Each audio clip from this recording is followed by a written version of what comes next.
Au-delà de la technique, au-delà des différentes techniques de renversement, de déplacement, contrepoids, boomerang, encore une fois, ça c'est de la technique. Si on est dans l'empathie, à la limite, il n'y aurait pas toutes ces techniques. Je vais extrapoler. Si on est vraiment dans l'empathie avec son interlocuteur, qu'on est là avec lui, réellement, sincèrement, et pas contre lui, en effet, on va pouvoir effectivement avancer de façon favorable. Donc, si on pouvait résumer un petit peu cette question relative à cette thématique des objections, on va faire un petit tour de table. Qu'est-ce que tu pourrais en dire, Jérémy? Alors, moi, ce qui me paraît le plus important, comme tu l'as souligné il y a quelques secondes, c'est déjà d'être le plus dans l'empathie possible avec le client, puisque au mieux on va pouvoir se mettre à sa place, au mieux on va pouvoir comprendre ce qu'il veut nous faire passer comme interrogation.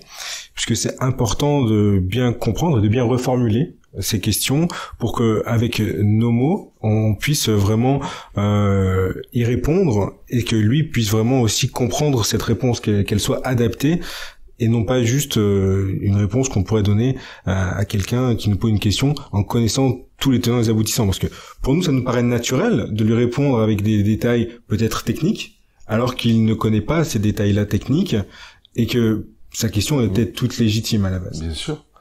Ouais, complètement. Je suis tout à fait d'accord. C'est ce qu'on disait tout à l'heure. L'empathie, la compréhension, même si on laisse encore une fois la technique de côté, si je suis vraiment dans la sincérité, dans l'authenticité, dans une relation win-win, gagnant-gagnant, comme on l'a abordé encore récemment dans une réunion précédente, il y a 15 jours ou 3 semaines, enfin peu importe, je suis dans cette démarche, automatiquement, oui, je veille à pouvoir apporter, alors pas forcément satisfaction, on n'est pas là, pas des bini oui-oui, il y a des objections qui peuvent mériter aussi de dire non, on n'est pas en capacité de produire ou de faire ce que vous me demandez, par exemple. Mais au moins, on l'a dit, et on voit si on va avancer ou pas. C'est un petit peu la question des feux. Soit les feux sont au vert et j'avance, parce que le diagnostic de rentabilité, de faisabilité est pertinent, percutant, en tout cas adapté pour mon interlocuteur, et en effet, on peut avancer. Soit les feux sont à l'orange, et encore une fois, je vous le dis, il faut savoir arrêter l'entretien, et dire, ben oui, notre système va pas être adapté chez vous. Vous êtes dans tel département, vous pouvez pas en sortir, bref, les cibles sont trop exiguës, il n'y a pas suffisamment de prospection à faire pour vous, bah voilà, il faut savoir le dire aussi. Donc très bien, Kelly, tu voulais rajouter un point ?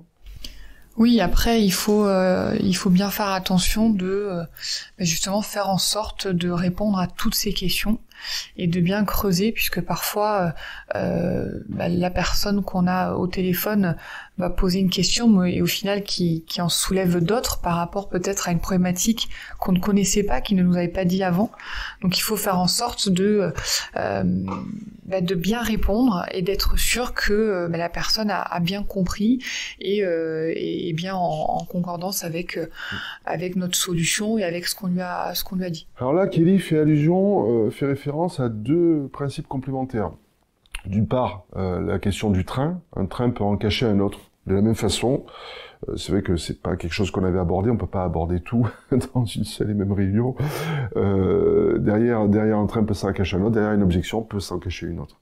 Et d'ailleurs, voilà une des raisons pour lesquelles, d'ailleurs, il convient de bien être à l'écoute de l'objection dans son intégralité, de façon à pouvoir l'appréhender, y compris les subtilités.